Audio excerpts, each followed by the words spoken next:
कोप kidding नाम से मशहूर अमेरिकी युद्ध चौकी कीटिंग एक अमेरिकी थी।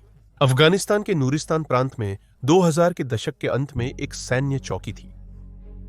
कमदेश शहर के पास स्थित कोप कीटिंग पर अक्टूबर 2009 में हमला हुआ था, जब लगभग 300 तालिबान ने हमला किया था। इस भयानक लड़ाई में 8 अमेरिकी सैनिकों और 150 से अधिक तालिबान की मौत हो गई। यह खमदेश की युद्ध की कहानी है। वॉर्स ऑफ द वर्ल्ड में आपका स्वागत है।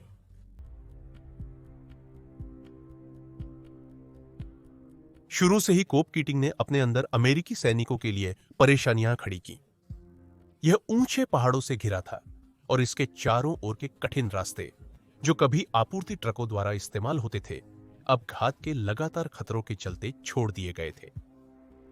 2006 में निर्माण के बाद से इसे एक खराब और समस्याग्रस्त बेस स्थान माना जाता था। कोप कीटिंग को शुरू में एक बेस के रूप में स्थापित किया गया था, जहां अमेरिकी सैनिक पास के गांवों में अफगान लोगों की मदद कर सकते थे और सुधार कार्यक्रमों से उनसे संबंध बना सकते थे। लेकिन यह विचार जल्द ही खत्म हुआ, जब सेना को एहसास हुआ कि गांव वाले तालिबान को अपने शहरों से होकर जाने से रोकने में असमर्थ थे। सेना ने निर्णय लिया कि अगस्त 2009 में कोप कीटिंग को छोड़ दिया जाएगा, लेकिन भारी हेलीकॉप्टरों की सुरक्षा में कठिनाइयों और अमेरिका अफगानिस्तान के बीच राजनीतिक तनाव के कारण निकासी योजनाएं स्थगित हो गई। National Medal of Honor Museum की वेबसाइट के अनुसार 2009 को कोप कीटिंग के निवासियों के लिए विशेष रूप से कठिन वर्ष था। जनवरी से सितंबर 2009 के बीच उन्हें तालिबान के दर्जनों हमलों का सामना करना पड़ा, जो लगातार अधिक उग्र और हिंसक होते गए। अक्टूबर के हमले के समय तक लगभग 53 अमेरिकी सैनिक और 24 अफगान सैनिक चौकी पर रह गए थे। 3 अक्टूबर को सुबह लगभग 3 बजे तालिबान सैनिकों ने स्थानीय कंदेश गांवों को क्षेत्र छोड़ने का आदेश दिया। कुछ घंटों बाद सुबह 6 बजे लगभग 300 तालिबानी सैनिकों ने रॉकेट लॉन्चर, भारी मशीन गन और राइफलों के साथ कोप कीटिंग पर हमला किया। तालिबान के पास एक सुनियोजित योजना थी, जो दर्शाती है कि उन्हें चौकी की रूपरेखा, हथियारों और सैन्य प्रक्रियाओं की विस्तृत जानकारी थी। उन्होंने पहले शिविर के सबसे शक्तिशाली हथियारों को निशाना बनाया, 120 मिमी मोर्टार और चौकी पर तैनात मशीन गन वाले बख्तरबंद हमवीज। 6:03 पर एक निकटवर्ती चौकी, ऑब्जर्वेशन पोस्ट फ्रिट्शे, ने आईआरसी नेटवर्क पर एक संदेश भेजा, जिसमें कहा गया कि वे और कीटिंग उद्धरण भारी संपर्क में थे। यह जल्द ही स्पष्ट हो गया कि तालिबान ने कोप कीटिंग को समर्थन देने से रोकने के लिए ओपी फ्रिट्शे पर भी हमला किया था। शिविर के सैनिक कुछ पल पहले गोलीबारी की आवाज से जागे थे। प्रशिक्षण के बाद वे तालिबान के खिलाफ लड़ने निकले, परंतु शीघ्र ही अमेरिकी सेना को हताहत होना पड़ा। Private first class Kevin Thompson, जो एक 120 मिलीमीटर मोर्टार गड्ढे में थे, उनके चेहरे पर गोली लगी, जबकि सार्जेंट जोश किर्क, जो एक एंटी टैंक रॉकेट तैयार कर रहे थे, छर्रे से घायल हो गए और स्नाइपर की गोली से मारे गए। हमवी नजदीक तैनात सैनिकों को तालिबान की निरंतर बमबारी के कारण प्रतिक्रिया देने में परेशानी हो रही थी। एक सैनिक, जो हमवी पर टरेटेड मशीन गन से फायर कर रहा था, उसकी ओर एक आरपीजी दागा गया। इससे गन माउंट से नीचे गिरी और सैनिक की मौत हो गई। पास के दूसरे सैनिक को गोलीबारी में चोट लगी और वह कार्रवाई से बाहर हुआ। तालिबान के शक्तिशाली हथियारों के क्षतिग्रस्त होने के बाद उनके चौकी पर कब्जा करने में अब ज्यादा समय नहीं लगेगा। लड़ाई के सिर्फ 48 मिनट बाद तालिबान ने चौकी की परिधि रक्षा को तोड़ना शुरू कर दिया। मुख्य प्रवेश द्वार पहले गया। अफगान सुरक्षा गार्ड गश्त कर रहे थे, लेकिन जल्द ही तालिबान द्वारा अभिभूत हो गए। इस बीच हमले पर कई रिपोर्टों के अनुसार अफगान राष्ट्रीय सेना के सदस्यों ने तालिबान के खिलाफ लड़ाई करने में विफल रहे। इसके बजाय वे वहां से भाग गए और शिविर के पूर्वी हिस्से को असुरक्षित छोड़ दिया। तालिबान ने बेस में प्रवेश करने के बाद चौकी को आग के हवाले कर दिया, जिससे उसका अधिकांश भाग जलकर राख हो गया। उल्लंघन के 1 घंटे के भीतर अफगान सेना के सलाहकारों के साथ अमेरिकी बल 2 इमारतों में पीछे हट गए जिन्हें आग नहीं लगी थी। 10 अक्षत सैनिकों ने उपलब्ध संसाधनों का उपयोग करते हुए चौकी को पुनः अधिग्रहित करने की योजना बनानी शुरू की। अमेरिकी और लातवियाई प्रत्याक्रमण योजना में 2 समन्वित हमलों का उपयोग किया जाएगा। सार्जेंट फर्स्ट क्लास जोनाथन हिल ने पुरुषों के एक छोटे समूह को शिविर के पूर्वी हिस्से की ओर नेतृत्व किया, जहां पहले अफगान सैनिक पहरा दे रहे थे। स्टाफ सार्जेंट क्लिंटन रामेशा 5 स्वयंसेवकों के साथ शिविर के पश्चिमी हिस्से में गए। इस समय तक तालिबान की स्थिति पर हमला करने के लिए आसपास के पहाड़ों में कई हेलीकॉप्टरों को बैकअप के रूप में भेजा गया था।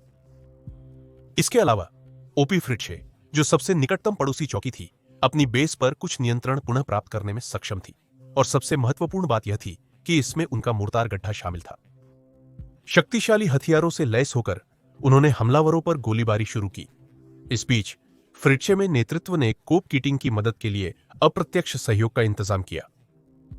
आध्याय अधिक आत्मविश्वास से भरे कि उनकी योजनाएं काम कर सकती है, स्टाफ सार्जेंट रमेशा और उनके लोग गोला बारूद के शेड तक पहुंचे, जहां उन्होंने ग्रेनेड का भंडारण किया था। बाहर निकलते हुए वे शूरा भवन की ओर बढ़े, जहां उन्होंने दुश्मन के लड़ाकों के एक बड़े समूह पर गोलीबारी की। टीम ने कुछ प्रगति की, लेकिन भारी प्रतिरोध के कारण आगे बढ़ने में असमर्थ रही। इसके बाद उन्होंने कैंप के बाहर के लक्ष्यों की ओर ध्यान केंद्रित किया, पुल के पास जो इसके प्रवेश द्वार के रूप में कार्य करता था, और अंततः शूरा भवन पर धावा बोलने और उसे पुनः प्राप्त करने के बाद इस क्षेत्र को सुरक्षित कर लिया। हवाई हमलों ने तालिबान को भगाने में मदद की, लेकिन परिसर के भीतर उनकी लगाई आग मिनटों में और भी घातक होती गई। घायल अमेरिकी सैनिक एक इमारत में तैनात थे, जिसे आग नहीं लगी थी, लेकिन पास का जलता पेड़ उसे गिराने की धमकी दे रहा था। विशेषज्ञ टाई कार्टर ने चेनसो से पेड़ को गिराकर आपदा टाल दी और पेड़ एक खाली इमारत पर गिरा। अब शिविर ज्यादातर सुरक्षित था, और उस दोपहर लगभग 12:30 बजे क्यूआरएफ या त्वरित प्रतिक्रिया बल के सदस्य हेलीकॉप्टर द्वारा ऑब फ्रिट्शे पहुंचे और कोप कीटिंग की ओर बढ़े, तालिबान बलों को भेजते हुए जिनसे वे मिले। हालांकि अधिकांश पहले ही मर चुके थे, जिन्हें दिन में पहले सहायक हेलीकॉप्टरों द्वारा मार दिया गया था। सहायक बलों को कोप कीटिंग तक पहुंचने में विमानों की कमी और इलाके की घनत्व के कारण देरी हुई थी। क्षेत्र में तैनात अमेरिकी सैनिकों के तत्कालीन कमांडर कर्नल रैंडी जॉर्ज ने कहा कि हमला जटिल और एक कठिन क्षेत्र में था। पश्चिमी मीडिया तक हमले की खबर पहुंचने पर कई लोगों ने इसकी समानता को वानट गांव में एक अमेरिकी चौकी पर हुए हमले से जोड़ा, जो कोप कीटिंग से 32.9 किलोमीटर दक्षिण पश्चिम में था। जुलाई 2008 में हुए उस हमले के दौरान लगभग 200 विद्रोहियों ने चौकी पर अतिक्रमण किया था। न्यूयॉर्क टाइम्स ने हमले को उद्धृत करते हुए वर्णित किया, अच्छी तरह से समन्वित, अनुशासित और निरंतर, उद्धरण समाप्त, जो इसे सामान्य घात और सड़क किनारे बमों से अलग बनाता है जो अमेरिकी सैनिक अफगानिस्तान में आदी थे, और यह काफी हद तक 3 अक्टूबर 2009 को कामदेश में हुई घटना के समान था। समाचार रिपोर्टों में उल्लेख किया गया है कि 2008 के हमले में संभवतः इस तथ्य से मदद मिली थी कि वानाट के स्थानीय लोगों का अमेरिकी सैनिकों के साथ कठिन संबंध था, और वे उस समय गुस्से में थे क्योंकि सैनिकों ने एक हवाई हमले में एक चिकित्सा क्लिनिक के कर्मचारियों को 1 सप्ताह पहले ही मार दिया था। सैन्य नेतृत्व ने अनुमान लगाया कि इसके परिणाम स्वरूप स्थानीय लोग तालिबान के प्रति अधिक मेहमान नवाज थे। नूरिस्तान प्रांत के तत्कालीन गवर्नर जम अलुद्दीन बदर ने कहा कि अक्टूबर 2009 में कोई नागरिक हवाई हमले नहीं हुए थे, और आखिरी हमला कम से कम 10 महीने पहले हुआ था। बदर ने देखा कि कुछ समय से तालिबान का खतरा उस क्षेत्र में मंडरा रहा था। अगर अमेरिकी सैनिक योजना के अनुसार वहां से निकल जाते तो उनका प्रांत असुरक्षित हो जाता। उन्होंने कहा कि शिक्षक, सरकारी कर्मचारी और अन्य महत्वपूर्ण समुदाय के सदस्य डरे हुए थे और केंद्रीय क्षेत्रों में काम करने जाने में असमर्थ थे। हमें पता था कि तालिबान पूर्वी नूरिस्तान में हर दिन मजबूत हो रहा था। हमने सरकार और विदेशी बलों के साथ अपनी चिंता साझा की है, लेकिन उन्होंने इसे गंभीरता से नहीं लिया। कई स्रोतों ने कहा है कि 3 अक्टूबर 2009 से ठीक पहले एक हमले की अफवाहें थीं, लेकिन इन रिपोर्टों को बड़े पैमाने पर खारिज कर दिया गया और अतिशयोक्ति बताया गया। बदर ने मीडिया को बताया कि कई लड़ाके पाकिस्तान से आए थे और तालिबान कमांडर दोस्त मोहम्मद हमले का नेतृत्व करने के लिए जिम्मेदार था। मोहम्मद को नूरिस्तान में तालिबान का छाया कमांडर बताया गया है। बदर ने कहा कि 11 अफगान पुलिस अधिकारियों और कई एनआई सैनिकों का अपहरण हमले के दौरान किया गया था। फरवरी 2010 में एक अमेरिकी सैन्य रिपोर्ट में खमदेश की लड़ाई के दौरान कूटनीतिक कमियां सार्वजनिक हुईं। रिपोर्ट में कहा गया कि शिविर का कोई सामरिक मूल्य नहीं था और इसे समय पर बंद करना चाहिए था।